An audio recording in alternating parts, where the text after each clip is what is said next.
తెలిస్తే అవును. అప్పుడు బీజేపీకి ఛాన్స్ ఎక్కడ ఉండేది? అక్కడ కరెక్టే. విడివిడిగా పోటీ చేశారు. అవును, కరెక్టే.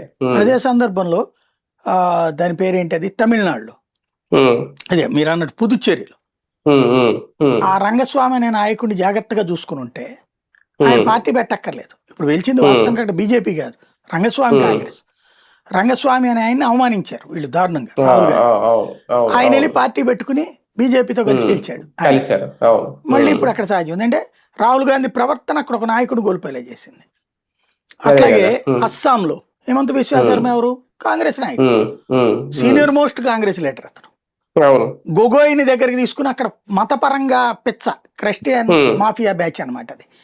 అతని కోసం ఇతని పక్కన పెట్టాడు.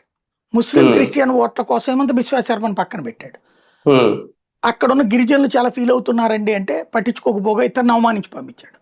హిమంత బిశ్వ శర్మ అని భారతీయ జనతా పార్టీలోకి వచ్చాడు. అయ్యా నేను వస్తాను, నాకు అవకాశం ఏంటి, నేను చేసి పెడతాను అన్నాడు. పోల్ మేనేజ్మెంట్ లో హైయెస్ట్ ఎక్స్పర్ట్ అతను. అతను తీసుకున్న స్ట్రాటజీ 100 సీట్లు దాటిచ్చింది అస్సాంలో. ఓవరాల్ గా కాంగ్రెస్ పార్టీ, రాహుల్ గాంధీ, బీజేపీకి అదృష్టం. పశ్చిమ బెంగాల్లో బీజేపీ గెలవడం ఐఎన్డీఏ కూటమిలో బీటలు పడే అవకాశం ఏమన్నా ఉంటుందా భవిష్యత్తులో? లేదు, ఐఎన్డీఏ కూటమి